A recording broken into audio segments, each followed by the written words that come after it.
Thank you आप सब आए हैं, मेरे स्ट्रीम में जुड़े हैं। अम, आज का टॉपिक आप जानते हैं, औरत की औकात। ये वाली जो बात है, ठेस पहुँचने वाली बात है, तो इसके ऊपर हम बात करेंगे थोड़ी देर के लिए, उसके बाद देखते हैं कोई मोमिन। तो पहले मैं लिंक यहाँ पे रखती हूँ, कोई आएगा। तब तक हम लोग इस टॉपिक पे क्यों बात कर रहे हैं, ये सारे विथ रेफरेंसेस हम बात भी करेंगे।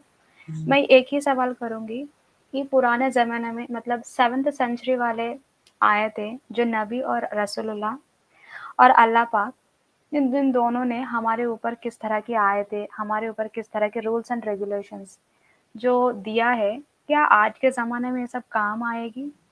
अगर मान भी लेते हैं नबी जी पाक है, अच्छे हैं, उनके हरकतें भी अच्छे हैं, उनके सोच भी अच्छे हैं, ठीक है? तो अल्लाह पाक भी अच्छे हैं। क्या ये सारे आयतें आजकल के ज़माने का काम आएगी? ये आपको लगता है? तो ये वाले सवाल भी रहेगी। साथ ही साथ हमारे साथ जो भी इस तरह मतलब बहुत सारे आयतें हैं जो डेरोगेटरी है, ऑब्स्सीन वर्ड्स के साथ-साथ ऑब्स्सीन हरकतें भी हैं। मैं उनको ऑब्जेक्शंस कर रही हूँ और उसी पे ही यहाँ पे चर्चा होगी। और जिसको ऑब्जेक्शंस नहीं हैं, उन्हें अच्छा लगता है, उन्हें फ़क्र फ़ील होती है, तो अपने उनकी बात यहाँ पे रख सकते हैं। ठीक है? अलामत आप बोलिए कुछ, तब तक मैं ना लिंक यहाँ पे शेयर कर देती हूँ। हाँ, आप लिंक शेयर कर दीजिए। और मैं इस सब टॉपिक पर बात करने के लिए मैं कुरान का आयत और हदीस ले आ रहा हूँ। तो हम जी कुरान दादा। और हदीस से ही शुरू करेंगे। हुँ, और आपको ख़वातीन को अल्लाह ने और अल्लाह का रसूल ने और इस्लाम ने किया इज़्ज़त दिया, किया मुक़ाम हुँ, दिया, हुँ, इस बारे में हम बात करेंगे। हम देख लेंगे सही हदीस से और हुँ, कुरान के आयत से। जी। तो दोस्तों यहाँ पे आपको हमारे अल्लामा जस्टिस जी आपको हदीस और कुरान के रेफरेंस से आप लोगों को यहाँ पे पूरा का पूरा साफ-साफ दिखाएँगे, हमारे ओपिनियंस के साथ-साथ। मैं फिर एक बार दोहरा रही हूँ कि मॉडर्न ज़माने में क्या ये 7th सेंचुरी वाले आयतें और अल्लाह की या नबी की काम आएगी या फ़क्र करने की बात है? ये 2 ही सवाल हैं। आज इस स्ट्रीम पे बातचीत होगी। जितने सारे प्यारे मोमिन हैं, आप सभी लोगों को यहाँ पे निमंत्रण है। आप यहाँ आके अपनी बात रख सकते हैं और जो भी आप यहाँ पे बात रखेंगे तो ये बोलना कि मुझे हाँ, फ़क्र है। थैंक यू, आप जितने सारे लोग आएँगे आप सभी को वेलकम है। और हाँ, इस स्ट्रीम में सिर्फ़ और सिर्फ़ मोमिन्स के लिए है। कल ही नॉन मोमिन की कंप्लीट हो गई है, तो प्लीज़ मैं आप सभी लोगों को एक रिक्वेस्ट करती हूँ कि मोमिन ही जुड़े और कोई गाली-गलौच नहीं, नो हेटेड, नो वायलेंस, ठीक है? हम यहाँ पे प्यार से चर्चा करेंगे। मेरी ये वाली रिक्वेस्ट ले लेना। ओह! अलामत आप बोलिए। ओके, सो उलामा इस्लाम जो कहते हैं कि औरत लोगों को बहुत सारे इज्जत दिया गया इस्लाम पे, वो लोग तो बहुत चिल्ला चिल्ला के चीख चीख के कहते हैं कि इस्लाम ने जितना इज्जत औरत को दिया, खवातीन को दिया, इतना इज्जत दुनिया का कोई भी रिलीजन पे औरत लोगों को नहीं दिया। दुनिया का कोई भी कल्चर या कोई भी कौम इतना इज्जत औरत लोगों को नहीं दिया। वो लोग बहुत सारे हदीस जो जाल हदीस है ना, और जाल हदीस से वो लोग रेफरेंस देते हैं, कहते हैं हुँ, कि औरत के माँ के कदम के नीचे जन्नत। असल पे ऐसा कोई हदीस सोई हदीस नहीं है, हुँ, वो जाल है। जाल दैट्स मीन काउंटरफीट। हुँ, वो लोग जो कहते हैं कि अल जन्नतु तहता अक़दामिल उम्महात, वो असल पे कोई हदीस ही नहीं है। हुँ, तो वैसा वैसा हदीस, जाल हदीस और ज़ईफ़ हदीस से वो लोग दलील देते हैं लोगों को। वाज महफिल पे, तफसीर महफिल पे वो लोग कहते हैं, शुगर कोटेड बयान करते हैं, शुगर कोटेड तर्जमा डालते हैं और हुँ, लोगों को कहते भाई ठीक है या नहीं। तो अवामुन नास जो जाहिल बेवकूफ लोग हैं वो कहते ठीक है, सुबहान अल्लाह माशाल्लाह। लेकिन कुछ भी ठीक नहीं है। वो मुल्ले लोग जो वाज पे कहते, तफसीर पे कहते, वो मैक्सिमम ही ज़ईफ़ हदीस के बात करते हैं और जाल हदीस का बात करते हैं। तो हम देखेंगे कुरान क्या कहते हैं। कुरान पे इस्लाम पे दो चीज हुज्जत के तौर पर लिया जाता है, एक होता है कुरान और दूसरा होता है सही हदीस। जी कुरान दादा। हुज्जत और दूसरा हुज्जत है सही हदीस। और वो लोग जो कहते हैं इजमा और कियास, वो कोई हुज्जत ही नहीं है। असल पे वो कोई हुज्जत ही नहीं है। वो लोग ने इस्लाम का चार हुज्जत बना लिया। एक बना लिया कुरान, दूसरा बना लिया हदीस। कुरान और हदीस तो ठीक है, हम्म। लेकिन वो इजमा और कियास का जो हुज्जत बनाते हैं, वो अल्लाह का नबी ने भी नहीं कहा और अल्लाह ने भी नहीं। कुरान पे इसका कोई भी इशारा भी नहीं है कि तुम्हारे लिए इजमा और कियास हुज्जत है। इबन हम्म। हदीस पे भी बताया गया कि तरक्तु फीकुम अमराइन लन तदिल्लु मा तमस्सक्तुम बिहिमा किताब अल्लाह व सुन्नत रसूली। हम हम्म। तुम्हारे पास दो हुज्जत रख के जाते हैं। एक है किताब अल्लाह, किताब अल्लाह के मीनिंग कलामुल्लाह, कलामुल्लाह का मीनिंग कुरान। पहला हुज्जत है किताब अल्लाह, दैट्स मीन कुरान। और दूसरा हुज्जत है सुन्नत नबी, दैट्स मीन नबी का हदीस, सही हदीस। यहाँ पे जी। देखिए अल्लाह का रसूल ने दो चीज ही का बात किया, चार चीज का बात नहीं किया। लेकिन उन हम्म। लोगों ने चार दलील बना लिया, इस्लाम का चार दलील बना लिया। और कियास और इजमा से वो लोग बहुत सारे ऐसा दलील बना लिया जिसका कोई ग्राउंड लेवल नहीं है कुरान पे और हदीस पे। वही इजमा और कियास कियास से वो लोग औरत लोगों को बहुत बड़ा ऊंचा मुकाम दे देते। लेकिन कुरान पे अल्लाह ने ऐसा कोई मुकाम नहीं दिया, सही हदीस पे नबी ने भी ऐसा कोई मुकाम नहीं दिया। मैंने यहाँ पे कुरान का आयत भी लाया और हदीस भी लाया। बहुत सारे कुरान का आयत है और बहुत सारे हदीस भी है। ओके, तो मैं वन बाय वन बात करूंगा या इम्पोर्टेंट वालों के ऊपर बात करूंगा? हाँ, वन बाय वन हम बात कर लेते हैं क्योंकि ओवरऑल टॉप हाँ, ओवरऑल ओवरऑल टॉपिक हम यहाँ पे स्ट्रीम पे ना, जो जो स्ट्रीम देखेंगे फ्यूचर में कोई भी अगर देखेंगे ना, उन लोगों को समझ में आना चाहिए एट ए टाइम बहुत सारे हैं जो ऑब्जेक्शनेबल है, कंडेमनेबल है। तो लोगों को समझना चाहिए कि हम जिसे फ़क्र मानते हैं, एक गर्व से कहते हैं कि मोमिन, जो अल्लाह हमें बहुत इज्जत देते हैं, हमें पेंगुइन बनाते हैं, जो जो कारण होते हैं ना उनको जानना चाहिए। पर न्यू न्यू कमर्स होते हैं ना, उन्हें मतलब बचपन से दिमाग में एक घुसा दिया जाता है कि मोमिन बनना ही अल्लाह का एक नेकी हो गया। बहुत बड़ा तो नियामत या हाँ, मतलब जब मैं भी अपने बचपन में बहुत बात सुने हैं कि बोलते भी थे, मुसलमान पैदा होना ही हम लोग एक नेकी कर लिया है। इस तरह के बात मैं सुनते-सुनते मैं बड़ी हुई हूँ। और इसके अंदर भी ना एक डिस्क्रिमिनेशन हो जाती है।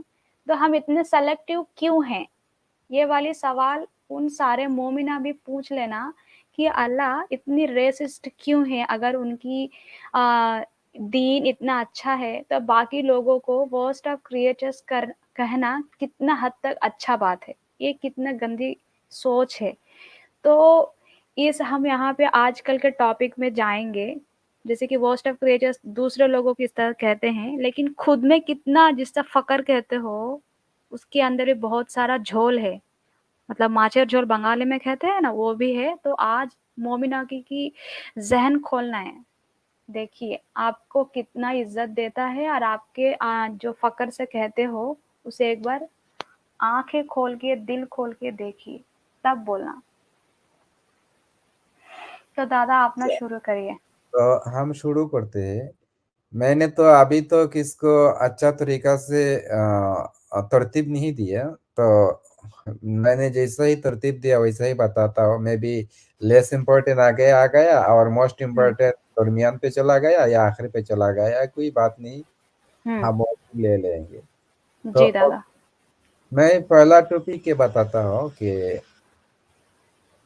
औरत को जो इज्जत दिया गया, वो इज्जत हुँ, का पहला पहला मिसाल ये है कि कुरान कहता है कि औरत को चाइल्ड कस्टडी नहीं मिलेगा। देखिए, एक औरत, एक खातून 9 से 10 मंथ तक एक बच्चा को अपने पेट में पाला पोसा, राइट? कितना सारे जी। तकलीफ उठाया, हम्म। कितना सारे तकलीफ उठाया। और डिलीवरी के बाद, डिलीवरी के टाइम ऐसा एक टाइम है जो हर कोई खातून मौत के साथ लड़ते हैं, राइट और रॉन्ग? जी, बहुत। मौत, मौत के साथ लड़ते हैं। तो हम्म। मौत के साथ लड़कर एक बच्चा को जन्म देते हैं, हम्म। लड़का हो या लड़की हो। अच्छा, हम्म।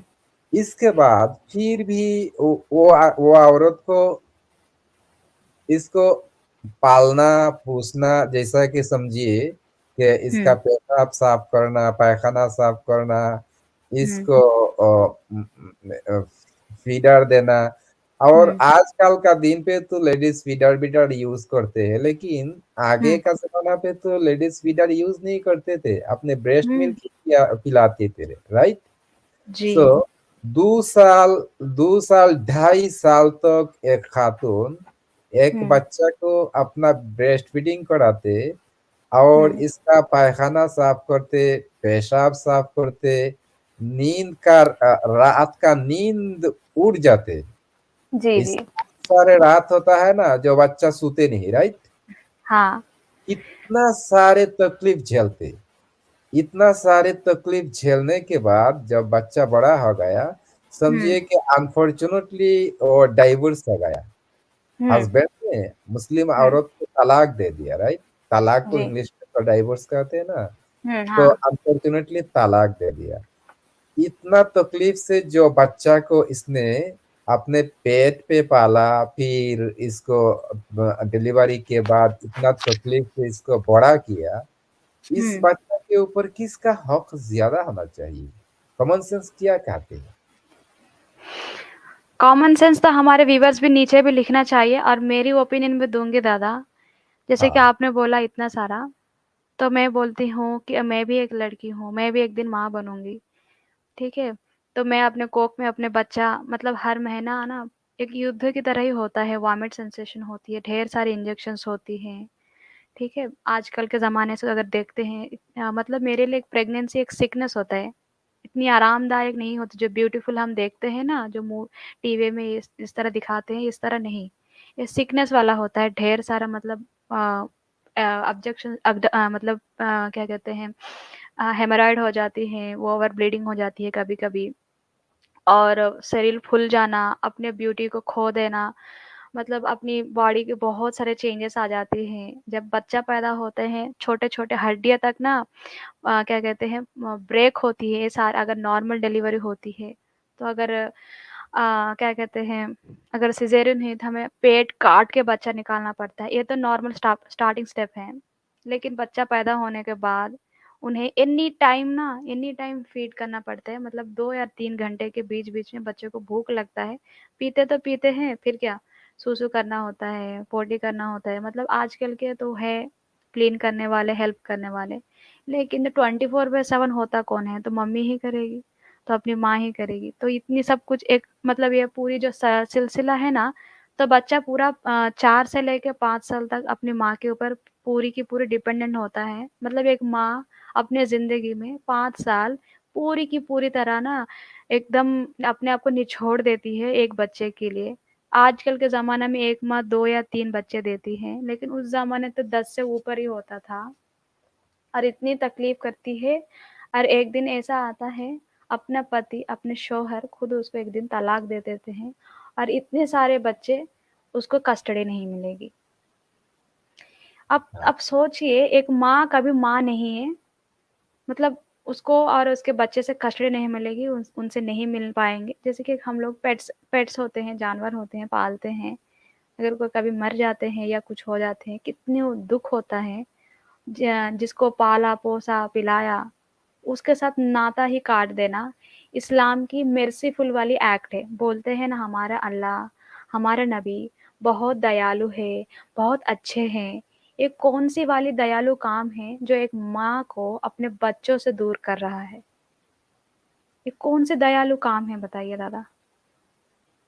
इससे क्या मिलेगी? मुझे इतना जानना चाहिए, बच्चे को कस्टडी नहीं देना चाहिए। यहाँ पे और एक बात भी गौर करने की बात है, उस ज़माने में लड़की कमाते नहीं थी, पेंगुइन बन के घर में बैठती थी। अगर बच्चे की कस्टडी दे देते थे ना, तो क्या कमा के खिलाएगी बताइए? इसीलिए ये वाली बच्चे को कस्टडी नहीं देना चाहिए। अभी हमारे मोमिन लोग यही बोलेंगे, तो मुकम्मल है, तो इसका मतलब ये है कि आज भी घर पे ही मरे और बच्चे की कस्टडी में ना भी हो पाए। आज भी हम सेल्फ सफिशिएंट भी हैं, लेकिन ये वाली आयतें जो भी मोमिन पैदा होंगे, तो इसके वो सब ये सारे के सारे फॉलो करना पड़ेगी। क्या कहते हो दादा, यही है ना? है, यही तो बात है। मेरा मेरा कहने का मुद्दा ये है कि हुँ, इतना सारे तकलीफ झेलने के बाद जो बच्चा बड़ा होता है, तो वो हुँ। बच्चा बड़ा करने पे सेक्रीफाइस ज्यादा किसका होता है, मर्द का होता है या औरत का होता है? औरत की होती है। मर्द का कंट्रीब्यूट यहाँ पे किया है। मर्द ने हुँ, सिर्फ अपने लास्ट मिटाया, that's his contribute here, nothing hmm, else. तो मेरे ख्याल से तो बच्चे के ऊपर उनका कोई हक भी होना नहीं चाहिए। अगर कस्टडी देना है तो हुँ, खवातीन ही को देना चाहिए। लेकिन हुँ, आजकल के दुनिया पे अगर खवातीन, हम देखते हैं यूरोपियन कंट्री पे, हुँ, खवातीन जो बच्चों के हुँ, कस्टडी लेना चाहते हैं वो कोर्ट पे जाते हैं। कोर्ट हुँ, डिसीजन देते हैं बच्चा का कस्टडी किसको मिलेगा। समटाइम हुँ, बच्चा का कस्टडी माँ को देते हैं, समटाइम बच्चा का कस्टडी हुँ, फादर को देते हैं, और समटाइम दोनों को देते हैं कि कुछ हुँ, दिन तुम्हारे पास रहेगा और कुछ दिन तुम्हारे पास रहेगा। तो ये तो है यूरोपियन कंट्री का रूल।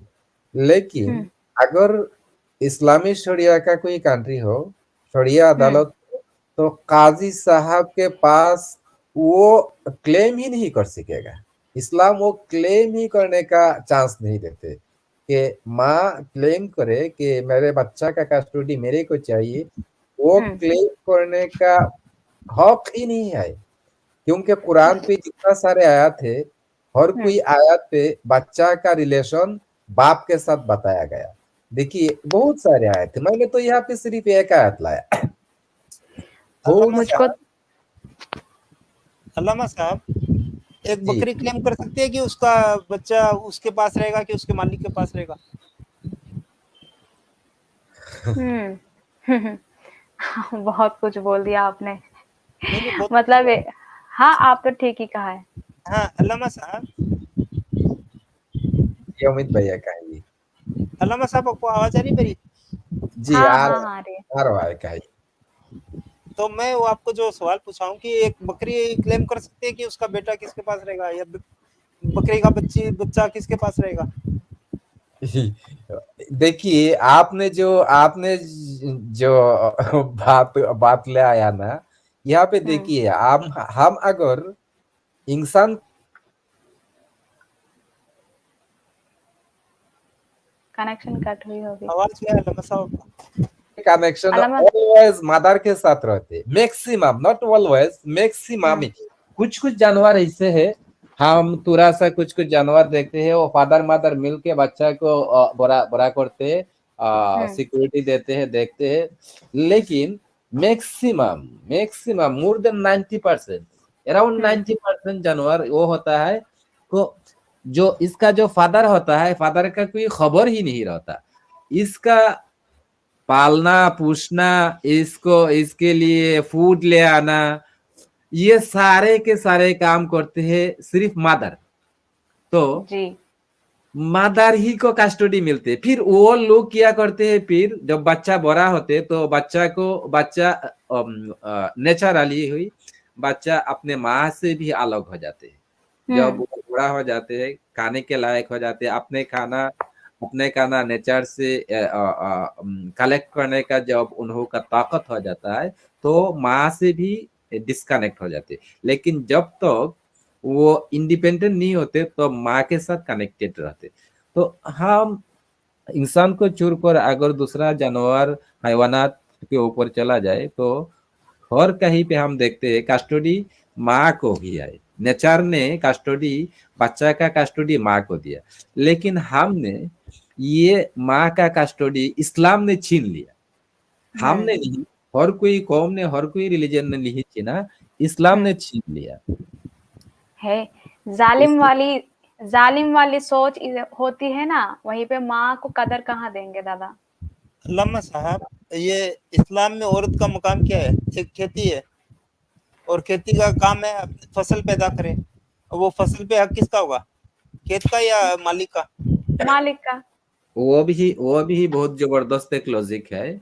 जैसा कि मैं अगर एक एग्जांपल दूंगा, जैसा कि आप बाजार से एक मुर्गी खरीद कर ले आया और इसको आपने खाया नहीं, लेकिन अपने घर पे इसको रख दिया, पाला, फिर इस मुर्गी ने अंडा दिया, राइट?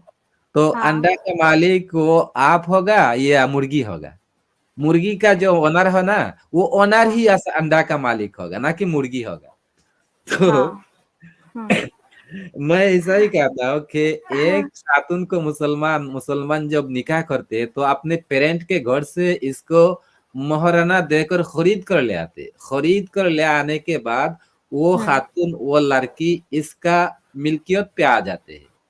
मिल्कियत पे आ जाते हैं तो मिल्कियत पे आ जाने के बाद वो जो अंडा देगा, वो अंडा का मालिक कौन होगा? जिसने इसको खरीद के ले आया। ये लॉजिक, सिंपल लॉजिक है इस्लाम पे। एग्जैक्टली यही है, एग्जैक्टली अल्लामा साहब यही है, यही है, राइट? औरत तलाक भी हो चुका है लेकिन बच्चा जनी है, तो वो बच्चे को दूध पिलाने का तक पैसा इस्लाम दिलाता है। दूसरा कोई मजहब में इस तरह का बात ही नहीं है। हाँ, यही आयत पे कहा गया, अगर सेपरेशन के बाद बच्चा को दूध पिलाना है तो माँ को दूध पिलाने का पैसा दो भाई, पैसा दो। पैसा या माँ अपने बच्चे को, बेटे को, बेटी को दूध पिला रही है, उसका पैसा मांगेगी किसी से? क्या वाहियात बात है। कितना कितना घटिया सुनना पड़ता है। एग्जाम्पल्स देखो, खेत, मुर्गी, अंडा के, मतलब एक इंसान के जज्बात की कोई यहाँ तक ही इम्पोर्टेंस है। अच्छा, इस आयत में जो मैंने हाईलाइट किया, वो वालल मौलूदी लहू रिज़्कुहुन्ना व किस्वतुहुन्ना बिल मारूफ, जो मैंने रेड मार्क करके रख दिया, यहाँ पर मेरा बात करने का प्लेस है कि यहाँ पे बच्चा का रिलेशन बाप के साथ बताया गया। वालल मौलूदी लहू रिज़्कुहुन्ना व किस्वतुहुन्ना। लाहू का जो वर्ड आया है ना, वो है मेस्कुलिन जेंडर का वर्ड। दैट्स मीन बच्चा मर्द का हक है। दैट्स मीन मर्द के साथ बच्चा का रिलेशन है।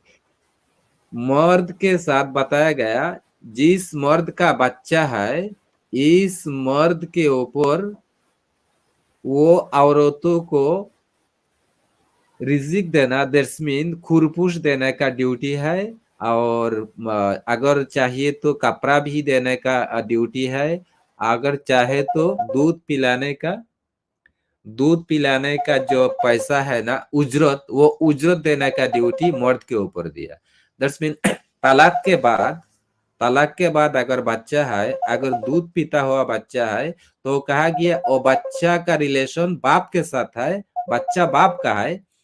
लेकिन अभी चूंकि वो दूध पीता बच्चा है, तो माँ के पास अगर दूध पिलाना है तो माँ का खाने पीने का जो खर्च होता है ना, वो खर्च देना पड़ेगा, और कपड़ा भी देना पड़ेगा, और एडिशनल आप लोग चाहे तो आप लोग थोड़ा सा मजदूरी भी दे सकते हैं, थोड़ा सा उजरत भी दे सकते हैं, थोड़ा सा बदला भी दे सकते हैं। दैट्स मीन पैसा भी पेमेंट कर सकते हो। तो इस आयत से बिल्कुल साबित हो गया कि बच्चा का कस्टडी का हक सिर्फ बाप का है। माँ सिर्फ यहाँ पे एक उजरत के तौर पर दूध पिलाने वाली है। जब दूध पीने का टाइम खत्म हो जाएगा तो फिर बच्चा सेपरेट होके बाप के पास चला जाएगा, बाप के घर पे चला जाएगा। तो इतना सारे तकलीफ झेलने के बाद, एक माँ को इतना सारे तकलीफ झेलने के बाद, 9 महीना से 10 महीना तक अपने कुक पे रखने के बाद, फिर इसको मौत के साथ लड़कर डिलीवरी देने के बाद, फिर डिलीवरी के बाद 2 साल या 2.5 साल तक दूध पिलाने के बाद, और इसका पेशाब और पैखाना साफ करने के बाद और बहुत सारे रात विदाउट स्लीप पास करने के बाद फिर भी वो बच्चा माँ का नहीं होता है। एक कैसा बेरहमी का बात है, एक कैसा जुल्म का बात है। इस्लाम ने कैसा जुल्म किया औरत पर। इसको आप लोग जुल्म गुनाह कहेगा या तो इंसाफ कहेगा। और वो लोग कहते हैं कि इस्लाम ने जो इंसाफ किया, इस्लाम ने जो औरत को इज्जत दिया, ऐसा इंसाफ और कोई रिलीजन पे और कोई कल्चर पे नहीं है। अल्लामा साहब अरे एक इंडियन ये वकील है अपना अश्विनी उपाध्याय के नाम से, जो टेलीविजन डिबेट्स में भी आते हैं। वो एक ट्रिपल तलाक के डिबेट में गए हुए थे। वहां जो जिसको तलाक मिला है वो लड़की भी साथ में थी। तो उसने बताया कि ये तलाक भी हो गया और वो बच्चा भी था उसके पास में, लड़की के पास में। तो 3 महीने तक 2-2 हजार रुपया दूध पिलाने का भी पैसा उसको दिया था उसके हस्बैंड ने। हाँ, देना पड़ेगा। इस आयत पे ही बताया गया, अगर दूध पिलाना है तो माँ को खर्च दो, उजरत पेमेंट करो, किराया पेमेंट करो। 11 या 15 हजार रुपया कुछ मेहर का था, तो वो दिया और 3 महीने तक उसको 2-2 हजार रुपया भेजते रहा दूध पिलाने का। या ये डिपेंड करेगा 2000 होगा, 3000 होगा या 5000 होगा, ये डिपेंड करेगा सिचुएशन। डिपेंड करता है, वो 11 रुपया भी दे तो वो भी हो गया। हाँ, सिचुएशन पर डिपेंड करेगा कि अगर इसका घर का जो औरत जिस घर पे रहते हैं, इस घर का रेंट भी काउंट करना पड़ेगा। इस घर का रेंट किया होता है, और इस टाइम पे जो पोशाक, जो कपड़ा का बात भी यहाँ पे किया गया, कपड़ा का प्राइस कैसा होता है। और यहाँ पे रिजिक दरस्मीन खाने पीने का बात भी किया गया। इस टाइम का खाने पीने का पैसा भी देना। तो खाने पीने का समटाइम तो वो तो महंगा होता है ना, तो वो सारे सब कुछ जितना भी यहाँ पे बताया गया, रिस्क होना, खाने पीना का चीज और कपड़े का चीज और घर का रेंट का चीज, ये सारे को काउंट करके फिर हर कोई कंट्री पे ये अमाउंट अलग अलग हो सकते हैं। किसी कंट्री पे महंगा होगा, किसी कंट्री पे में भी थोड़ा सा क्या कहते हैं इसको, कम महंगा होगा।